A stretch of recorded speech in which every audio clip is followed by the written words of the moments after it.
කෘෂි තාක්ෂණයෙන් දැනුම බිඳක් ගෙනියන SL Agri YouTube channel එකත් එක්ක තමයි අදත් ඔයගොල්ලෝ එකතු වෙලා ඉන්නේ. ඉතින් අපි අද බලමු ඔයගොල්ලෝ වෙනුවෙන් ගෙනල්ලා තියෙන වීඩියෝ එක මොකක්ද කියලා.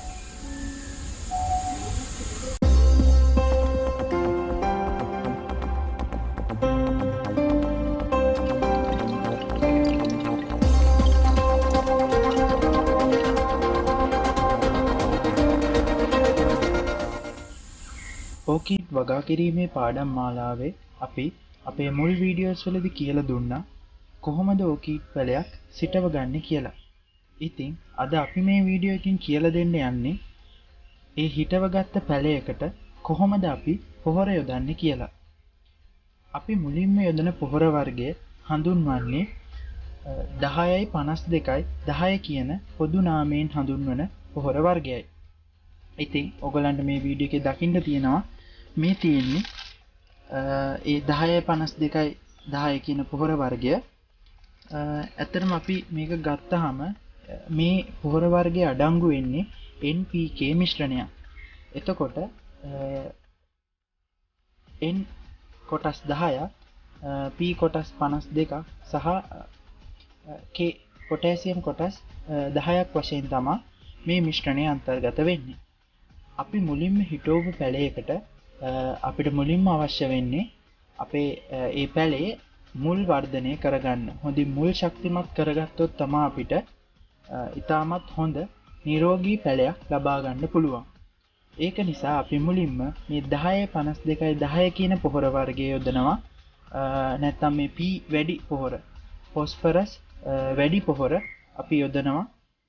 අපේ මේ ඕකීඩ් පැලේ මූල මණ්ඩලය ශක්තිමත් කර ගැනීම සඳහා.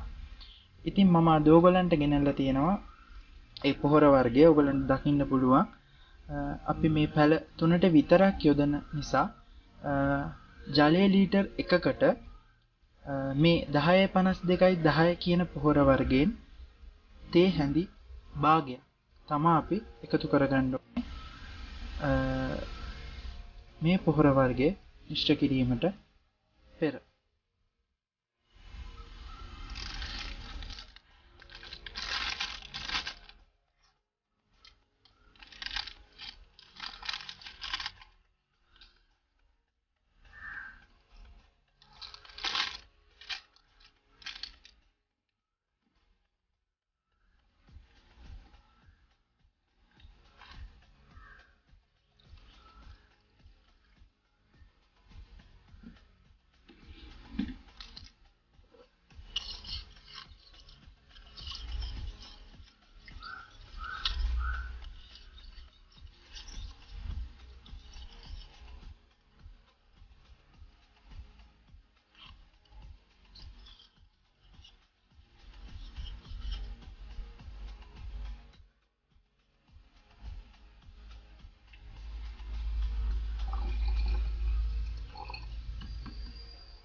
මේ ආකාරයට හොඳට මේ පත්‍ර මුළු ගහම තෙත් වෙන ආකාරයට මේ පොහොර යොදන්න ඕනේ.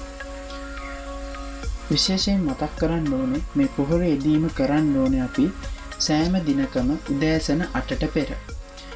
අපි මේ පැලේ සිටවපු දවසේ ඉඳන් දින 7ක් එක දිගට මේ 10 52යි 10 කියන පොහොර වර්ගය හොඳින් මේ ආකාරයට උදෑසන 8ට පෙර මේ ගස්වලට යොදන්න ඕනේ. ඊට පස්සේ පැය දෙකක් විතර අපි මේ පොහොර යොදලා මේ පැල තියලා පැය දෙකකට පස්සේ අපිට මේ පැලවලට ජලය එදීම එක් කරන්න පුළුවන්.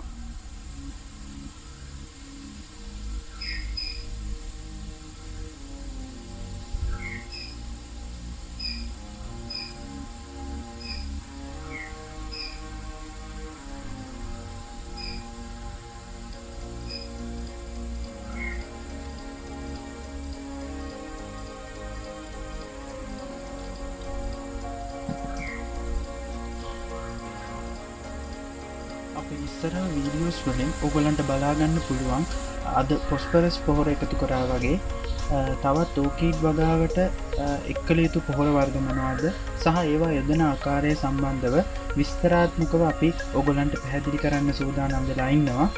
ඉතින් ඒක නිසා අපේ SLFB YouTube channel එක subscribe කරන්න අමතක කරන්න එපා. subscribe කරලා bell button එකත් click කරන්න. එතකොට අපේ වීඩියෝ එකක් දාපු සැනින් ඔයගලන්ට ඒ පණිවිඩය ඔයගලන්ට ලබා ගන්න පුළුවන්. ඉතින් ඉස්සරහටත් රැඳී සිටින්න අපිත් එක්ක ඔයගලන්ට සුබ දවසක් කියලා ප්‍රාර්ථනා කරනවා.